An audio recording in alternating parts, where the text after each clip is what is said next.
In the spring of 1839, the coastline of Georgia looked like the edge of another world. Salt marshes breathed in long sighs of fog. Black water glimmered between reeds, and over it all hung the smell of iron and decay. To travelers moving inland from the port of Savannah, the land appeared endless, flat, green, and deceptively peaceful. But anyone who had lived there long enough knew better. Beneath the moss and magnolia, the soil itself was restless. 2 generations of cotton and rice had wrung the life from it. What wealth remained came not from the ground but from the people forced to work it. Men and women who had never owned the names written beside theirs in the plantation ledgers. And among the estates that lined the Ogeechee River, one name carried a particular weight. The house stood on a low rise, its veranda ringed by white columns already mottled with mildew. The structure seemed to lean slightly east toward the river, as if listening for something that might crawl up from the water. Locals said you could see candlelight moving through its windows, even when the family slept. Others claimed the candles were never out, that the lady of the house feared what the dark might bring. Her name was Abigail Raines, widowed young, inheritor of 2,000 acres and more than 100 enslaved souls. By the time she turned 46, tragedy had narrowed her life to a single obsession: saving her only child, Clara. Clara Raines had been delicate from birth, prone to fainting fits and long silences. Doctors bled her, dosed her with mercury, starved her, confined her to dark rooms to calm her nerves. Each cure left her weaker, less certain of what was real. By 1839, she seldom spoke at all. She was watched constantly, by servants, by her mother, by visiting physicians eager to attach their names to the recovery of a prominent heiress. That spring, Abigail sent word upriver for a man who was not a doctor at all, but a carpenter and herbalist named Josiah Vale. He was an enslaved man belonging to a neighboring estate, known quietly among the quarters as a healer, someone who could draw poison from a wound or fever from a body when white medicine failed. No one knew why Abigail chose him. Some said she had seen him once at a river baptism and been struck by the calm in his face. Others believed she wanted to scandalize her peers. Whatever the reason, she sent for him, and he came. When Josiah arrived, the air was thick with the promise of rain. He stepped down from the wagon barefoot, carrying nothing but a small leather satchel and a folded letter of permission signed by his master. From that moment forward, the history of Darnell Hollow began to split in two: the version written in county records and the version remembered in whispers. The official account is brief. In April 1839, Josiah Vale was leased to Mrs. Abigail Raines for domestic service and maintenance work. He was to remain until further notice. Nothing in the paperwork suggested that within a year, Darnell Hollow would burn to the ground. What the records do not mention is the meeting that took place on Josiah's first evening. Abigail received him not in the servants' wing, but in the library, a gesture almost unheard of. The windows were shuttered. The smell of turpentine and books hung heavy. Her daughter sat by the fire, pale as the lace at her throat. Abigail's hands trembled as she poured tea. She told him plainly that every physician had failed her child. She said Clara was dying by degrees, eaten from within by whatever had been done to her in those endless treatments. And then, lowering her voice, she said something that froze even Josiah's practiced calm.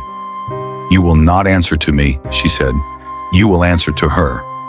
Clara looked up, slowly, uncertainly, as if waking from a dream. Josiah bowed his head. In that moment, a contract was sealed, though no paper recorded it. For the household, the change was bewildering. A black man given authority in a white home defied every law of their small, venomous world. But Abigail insisted, and fear of her temper kept most silent. Josiah was placed in charge of the girl's care, her diet, her routines. He moved quietly through the halls, observing everything: the servants' whispers, the strange locked cellar under the east wing, the comings and goings of well-dressed visitors who arrived long after midnight. He noticed, too, the way Clara's eyes lingered on those visitors, filled with a wordless dread. Over weeks, he replaced her medicines with tinctures of willow, sassafras, and blue cohosh.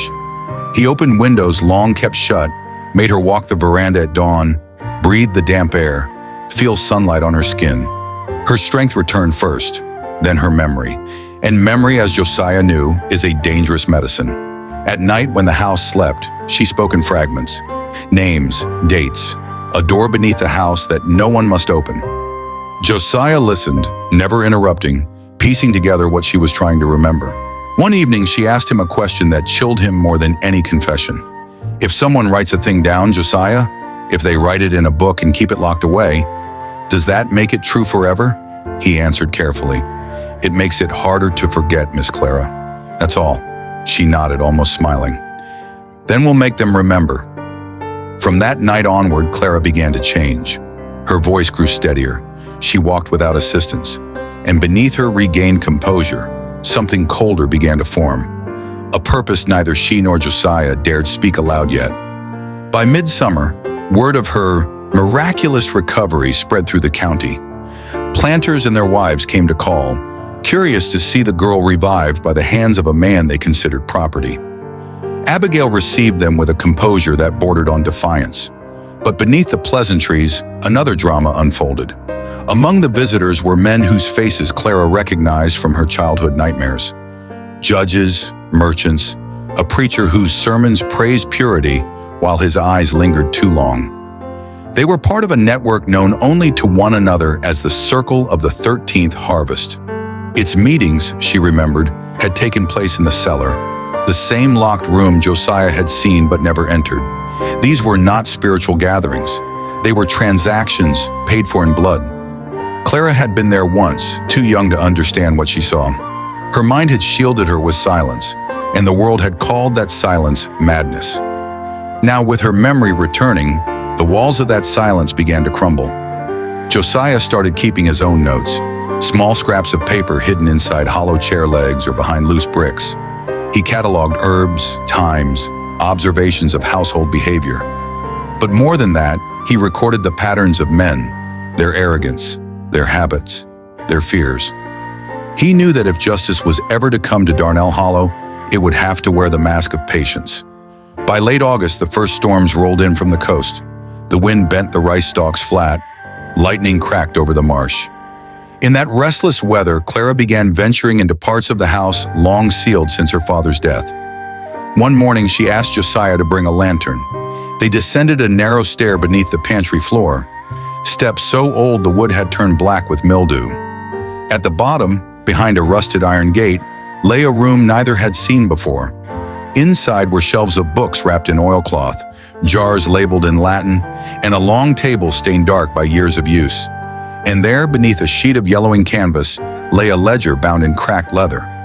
It was the record of the circle. Every page bore neat columns of ink, names, dates, offerings. The handwriting changed with each entry, as if each man had taken his turn, confessing to something he never meant anyone else to read. Clara traced her finger down a page and stopped. Her own initials appeared beside an entry dated 1826. Next to it, a single word, witness. She closed the book, breathing hard. Josiah touched her shoulder but said nothing. From that moment, their purpose was fixed. Above them, the storm broke open, rain hammering the roof.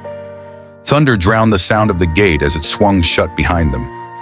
Neither knew it then, but the discovery of that ledger had already begun the slow, inevitable unmaking of everyone tied to Darnell Hollow. Morning brought no calm. The rain had washed the marsh clean, but in the pale light the house looked hollowed out, as though something essential had been drained from its timbers. Clara moved through the corridors with a strange composure, too quiet, too deliberate. She and Josiah spoke little of what they had seen beneath the pantry. Words they both knew had weight, and in a place like Darnell Hollow, weight could crush you. The ledger now sat wrapped in a linen cloth inside a wooden chest beneath Clara's bed. Each night she opened it, studied a few pages, then sealed it again.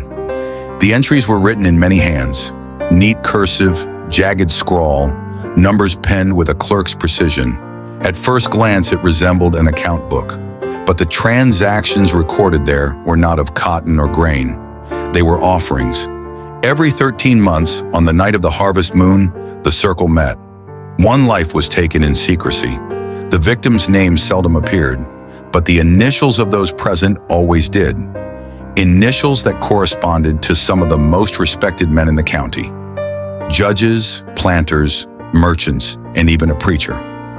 For decades, the ledger had grown, one line at a time, until it became a history of invisible crimes. Clara began to read the ledger the way a scholar reads scripture, slowly, carefully, searching for pattern. She marked the recurrence of the number 13, 13 signatories, 13 years between major ceremonies, 13 sacrifices in total. The latest entry, dated 1838, ended abruptly as though the ritual had been interrupted. She remembered that night, the screams from beneath the floorboards, her mother's insistence that it was only thunder. The smell of smoke had seeped through the vents until dawn. Now she understood. Josiah approached the book differently. He read it not for names but for methods. What substances had been burned? What herbs are mentioned as consecrations? He recognized several: belladonna, datura, foxglove plants, which he himself used in minute doses to dull pain. In larger amounts, they opened the mind to hallucination and terror. He realized with a slow horror that the circle's mysticism was little more than deliberate poisoning. In the margins, he found notes about smoke: black, sweet, heavy. He knew that smoke. He had seen it rise from ritual fires in the quarters when desperate people sought visions of home.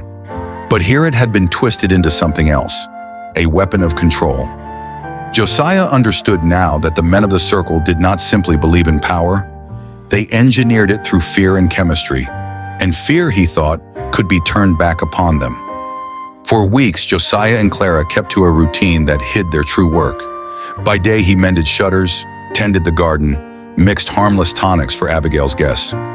By night, he and Clara copied pages from the ledger into smaller notebooks that could be concealed in the lining of his satchel. He taught her how to grind herbs finely, how to measure drops by the rhythm of a heartbeat. Together, they built what he called the mirror plan that would turn the circle's own rights against itself. Clara's mother, unaware of the depth of their conspiracy, seemed content to see her daughter restored. But Abigail Raines was no fool. She sensed change in the air. The way servants fell silent when Josiah entered a room, the way Clara's eyes lingered too long on the cellar door. One evening, she confronted Josiah in the library. "Abigail, whatever you're doing for her, it works, but some lines cannot be crossed." "Josiah, I cross nothing, ma'am. I only help her remember what others forced her to forget." "Abigail, and if remembering kills her, Josiah, then forgetting would have done worse." She studied him for a long moment, then turned away. That was the last serious conversation they would ever have.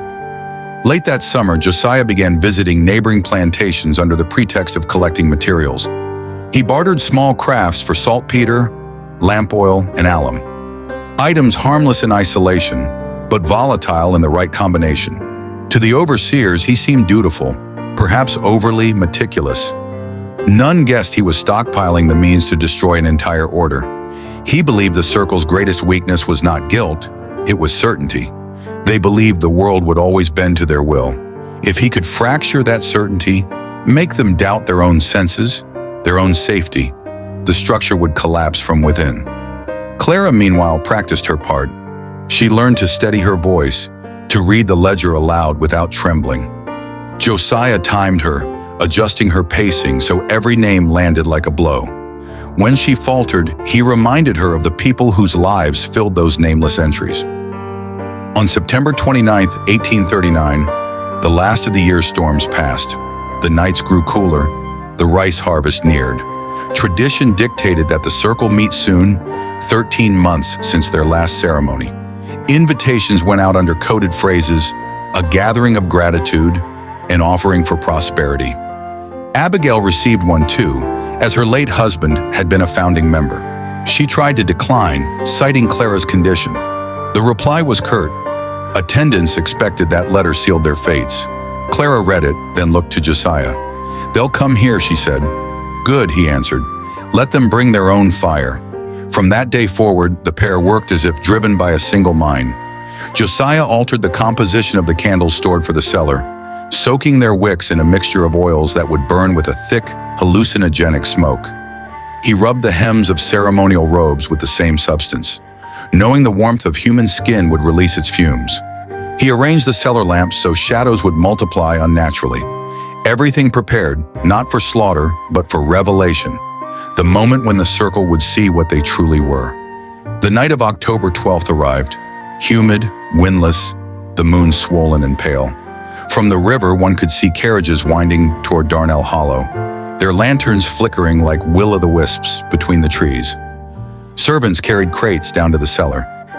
Abigail moved through her guests like a ghost, offering polite words while her eyes searched for Josiah and Clara. She found them in the kitchen, silent. Abigail, it's begun. Josiah, then let it end. He handed her a small folded paper, his only note to her. She did not read it then. She would never have the chance. Shortly before midnight, the members of the circle gathered below. They wore their robes, carried their candles, spoke their rehearsed invocations. Clara stood at the edge of the chamber, the ledger in her hands. Josiah waited near the stairs, unseen. When Silas Raines, the presiding voice of the circle, called for the reading, she stepped forward. Her voice was calm, almost gentle. The men murmured confusion, then anger. One reached for her arm. She did not move.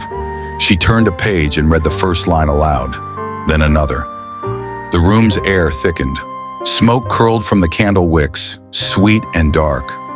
Eyes began to water, throats to burn. By the time the first man staggered backward, seeing shapes that were not there, Josiah had already barred the door. Inside, panic spread like contagion. Robes brushed against flame. Oil-soaked cloth flared. What began as confusion became terror. Men struck at phantoms, at one another. Some tried to pray. Others screamed for light that would not come. In the midst of it, Clara kept reading. When the first explosion came, the burst of a lamp catching spilled oil, it sounded like thunder. Those upstairs assumed the storm had returned. By the time servants reached the stairwell, smoke was pouring upward. Josiah forced them back, shouting that the floor would collapse.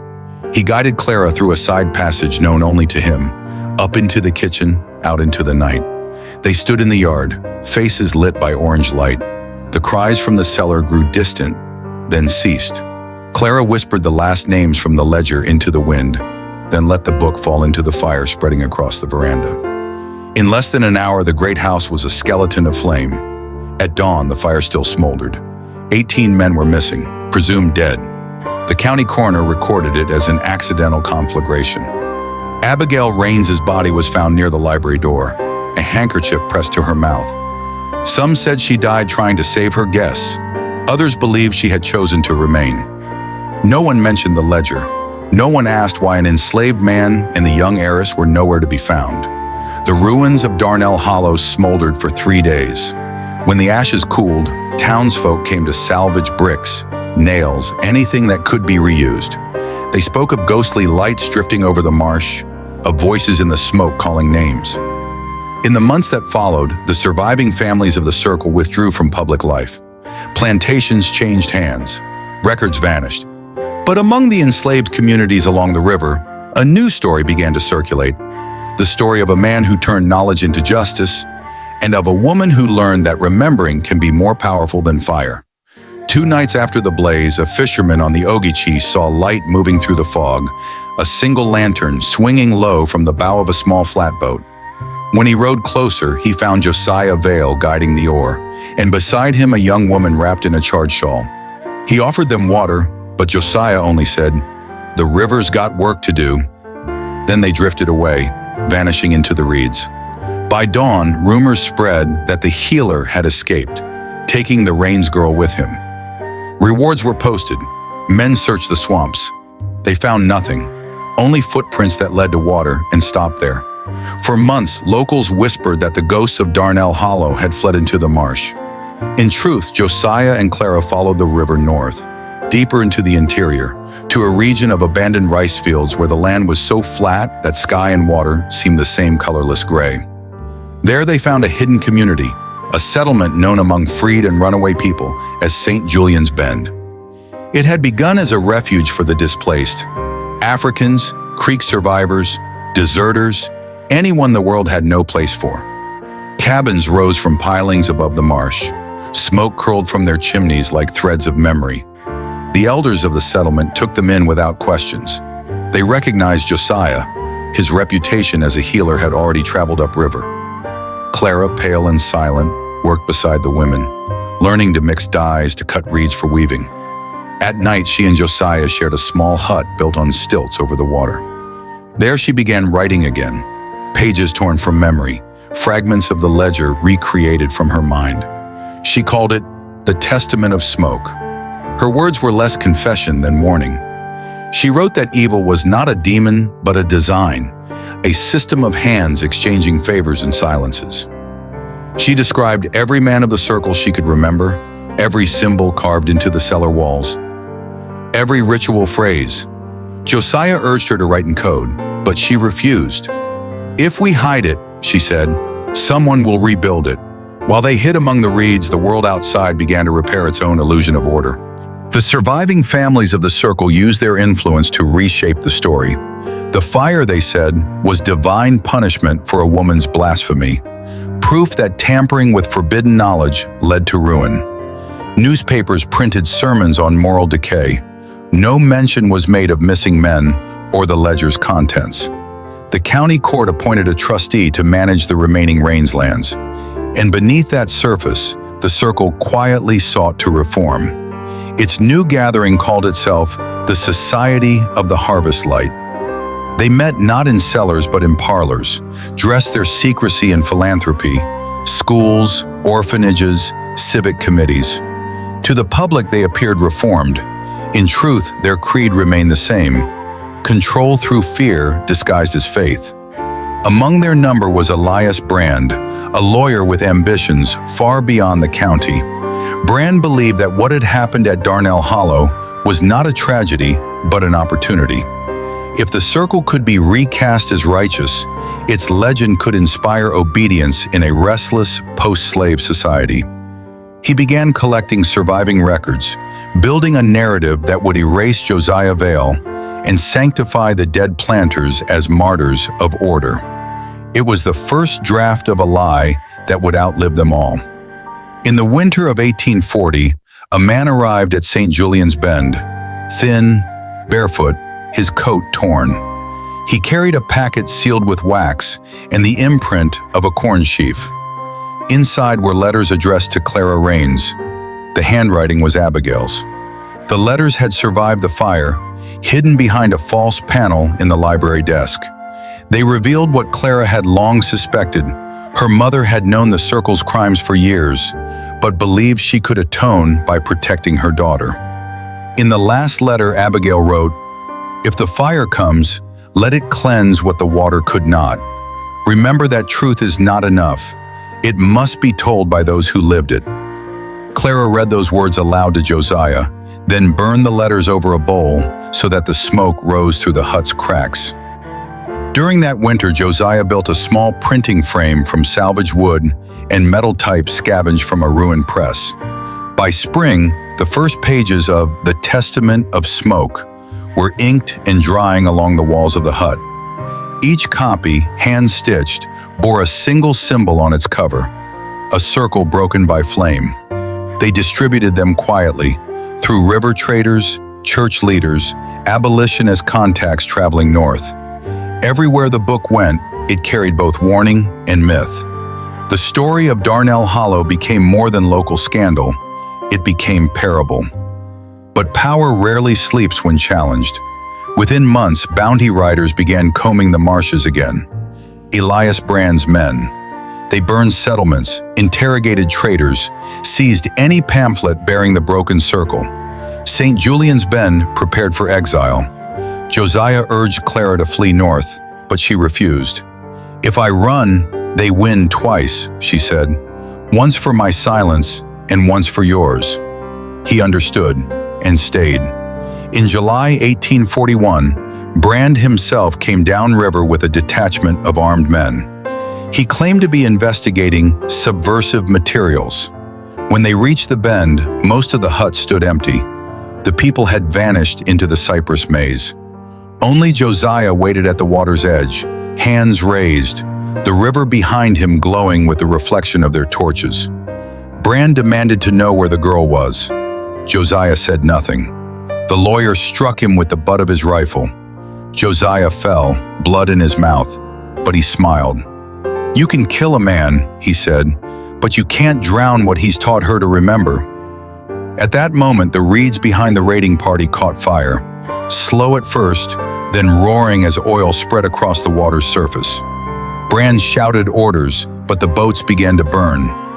Through the smoke, a single figure moved, Clara, carrying a lantern made from river glass. She threw it high, it shattered in a rain of blue flame. The night exploded in light. When it cleared, the marsh was empty again. No bodies were found, only fragments of type, blackened pages, and one half-melted printing plate bearing the symbol of the broken circle. In the years that followed, tales of the fire spread far beyond Georgia. Some said Josiah and Clara escaped to the Caribbean, others that they drowned together, their lanterns still burning beneath the water. What mattered was the story that remained. Copies of the Testament of Smoke surfaced in abolitionist circles in Boston and London. Its authorship was unknown, its prose poetic and furious. One passage read, "Those words outlived the circle, outlived Brand, outlived the marsh itself when the river changed course decades later." Even when the name Darnell Hollow faded from maps, the legend endured. Half warning, half prayer. Only a few hundred copies existed, but that was enough. In Boston, editors of abolitionist papers began quoting its passages, never naming the author, afraid of the retaliation that certainty might invite. Speakers at anti-slavery meetings recited the lines as if from scripture. This is the first time the enslaved speak not as victims, but as historians. Crowds listened in shocked silence, for the testament was not polite. It did not plead for sympathy. It accused, directly, fearlessly, naming slavery not as an and a few, mostly those with power, understood immediately. If the story behind this book was ever proven true, it could ignite the country like dry cane in August heat.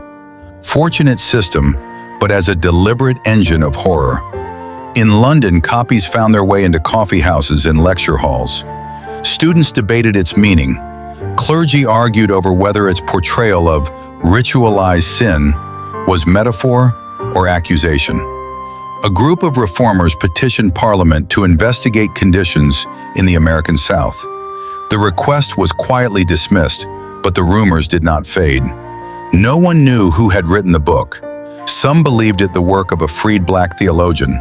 Others claimed it was a hoax designed by Northern agitators. Only a handful understood the truth.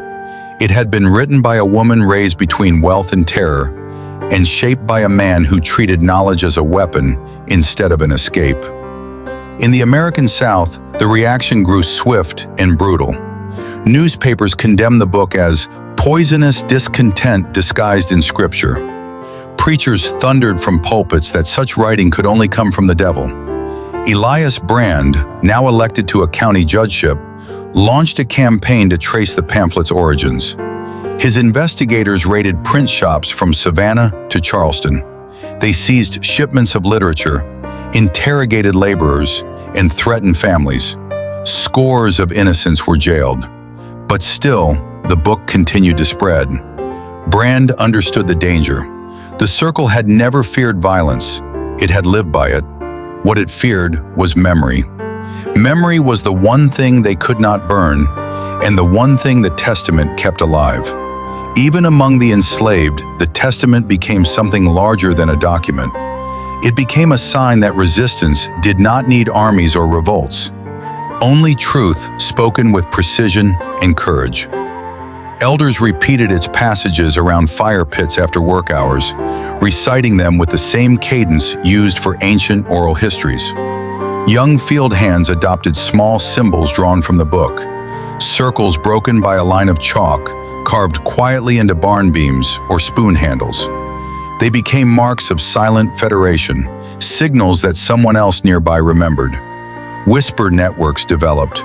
Smugglers carried information along river routes. Plantation preachers found coded sermons in their scripture readings. The harvest cannot consume the seed that refuses to die. Those who understood nodded. Those who did not assumed it was merely of Josiah and Clara. Almost nothing was known. Reports surfaced every few months. A healer tending a fever outbreak in a coastal parish. A pale woman seen teaching children letters in a freedman's camp. A small marsh fire with blue flames, spotted and then gone. For every rumor, another contradicts it. Some claim they had fled to Canada. Others insisted they returned underground, planning something greater. Brand's agents even spread false sightings, hoping to lure sympathizers into the open. One anonymous editor in New York wrote, "If the authors are alive, they do not seek fame. If they are dead, they have already accomplished more than most who drew breath longer." In 1843, the government attempted to suppress the Testament through law. A bookseller in Philadelphia was arrested for distributing it. His trial became national news. Prosecutors argued that the pamphlet was inflammatory fiction designed to incite disorder. The defense attorney, a wiry man with silver spectacles, stood before the jury and read a single line. "What is the price of silence when silence is the knife?" Then he asked the jury one question. If the book is fiction, why are so many powerful men afraid of it? Jurors deadlocked. The bookseller walked free, and orders for the pamphlet doubled within the month. The Circle, reborn under new names and polite veneers, realized the truth. They had lost control of the narrative, and that, in any empire, is the beginning of its unraveling. The book inspired not only argument, but action. Clandestine groups in northern cities adopted its philosophy. Some began printing their own broadsides documenting abuses, cases of brutality on docks, deaths on plantations, illegal transport of people. They borrowed Josiah and Clara's core principle: if they hide it, write it down. If they burn it, copy it again. Information became insurgency. Truth became weapon. While the Circle sought secrecy, its opponents sought witness. And slowly the witnesses multiplied. By 1845, Elias Brand had become a tired man, older, heavier, and increasingly paranoid. He spoke less of civic order and more of cleansing corruption. His allies noticed the change but dismissed it as stress. Privately, he saw ghosts everywhere. At night, he dreamed of the marsh fire, blue flames racing across black water, Josiah's smile, Clara's lantern. He wrote pages of furious notes, diagrams of influence, lists of names. He planned raids, indictments, public denunciations, all to silence a book whose authors he could not find. A deputy once asked him, "Judge, why not leave it be? The house is gone, the movement will fade." Brand stared long at the man and whispered, "Stories do not die when houses burn. They die when no one tells them. And someone is still telling this one." In that moment, he understood something terrible. He could not win by force. He would have to win by history, by shaping the record so completely that future generations would never know he had lost. He began writing his own history of the fire. It was flattering, incomplete, and designed to outlive the truth. But truth has a way of surviving, sometimes in books, sometimes in the mouth of a child, sometimes in their smoke from a fire that has not gone out. The testament of smoke continued to circulate, small, handwritten, impossible to contain. It became not just a warning, but a prophecy, that the system which built itself on silence would one day be undone by its own forgotten victims. And so the story of Darnell Hollow spread, from marsh cabin to print shop, from whisper to recording, becoming not just history, but memory kept alive by the people who refused to forget. If you've been captivated by this hidden chapter of forgotten American history, like the video, subscribe to the channel, leave a comment below, and share your theories. The story continues in the next video. Subscribe so you don't miss it.